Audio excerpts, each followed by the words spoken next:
Hey guys, Brent Hull, Wednesday design videos. I know a lot of these videos, sometimes you're like, well, I want to see the after, I want to see the after. This is a job we did 5 or 6 years ago. Wanted to share some after pictures as I was going through some photos, realizing this was a good opportunity to show the power of moldings and how bigger, thicker moldings really can make a huge difference, and not following some of the rules on punctuation and openings and things like that, that small diminutive molding really is blah, can make a big difference. So let me know what you think. Check this video out.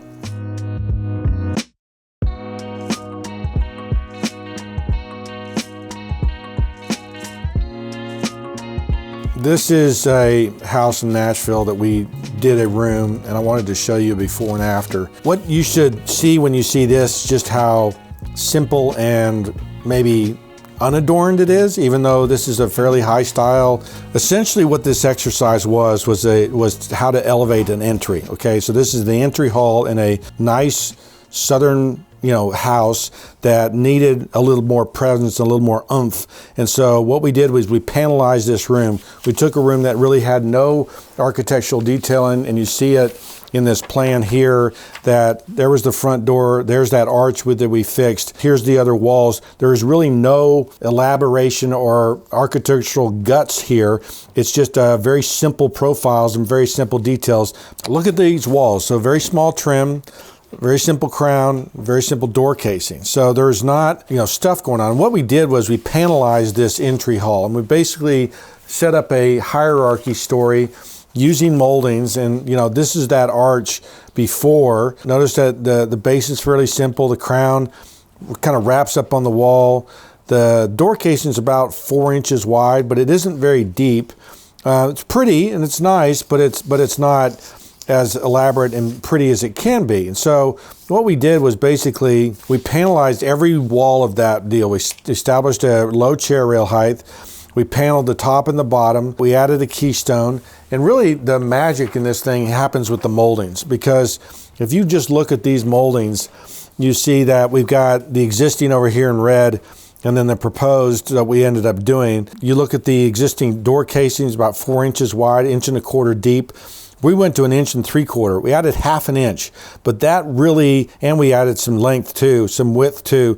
So it's now almost a 1/2 inch to 1 inch wider, okay? That really punctuates that opening. And then look at this simple crown that they've got, and the crown that we went with was something more like this. You can see that in this crown that what we do, we have a really pretty cyma right there. We've got your corona, and then we've got what's called a fluted soffit. And so if you look at this, we got the crown that does this, right?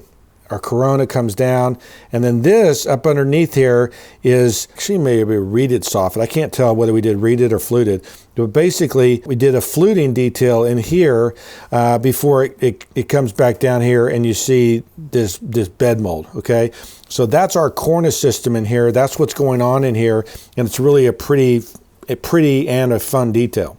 If you look at the cutaway of these doors and these moldings, you get an idea of how deep the profiles go, and see what this big base does and the shadow lines it creates back here, and just that depth right there, and the way this chair rail wraps up, it really creates a ton of depth and a great shadow lines. This panel mold, it comes across here, and sets back. Now this, from this face down to that face, is like 1.25 inches, okay? So the reason I tell you that is, most molding knives that come from like a shaper door are like this big, where this dimension might be 3/8 of an inch, okay? So this is almost 3 times that, and it's a subtle change. It's a subtle difference that if you look at this base, and if I said, we're going to go with 1.5 inch base versus a 3/4 base, you might go, yeah, it might make a big difference. But when you see the shadow lines and the depth that this provides, it really, you get a sense for the drama that this brings. This wall right here essentially becomes, if that's 36, their chair rail came in about here, right? We did a double panel in here, but look how tall this upper panel gets. And this is one reason why the chair rail should be so low, is that it creates height, especially in this upper panel, okay? And so what you see that I've done here is I've created, you know, pair of panels, and then this wide piece in here. It really established kind of drama in that center piece. It really centers things up, really highlights this. But this, you know, having this chair rail drop down allows this to be a tall vertical element that lifts your eyes and makes this room feel taller and more substantial than it does with just moldings. And so to really have this, you know, architectural difference that between this and this is really dramatic, right? It's really, you know, it's night and day. This isn't a terribly expensive project, but you can see that my panels are here and how it lifts the eye. And if we just compare these side by side, you get a sense for the drama, because the only drama in this picture is the wallpaper, right? This wreath motif wallpaper that goes in here. But these moldings are very subdued. And this is, if nothing else, is an exercise in how bold moldings and deep shadow lines really create a lot of drama. Okay guys, what'd you think? You know, those moldings, the depth of them, the profiles, changing the way that panel is made. Don't make it like a cabinet shop, your panels, right? Make it big and thick and hefty. How did I know to do that? Historic precedent.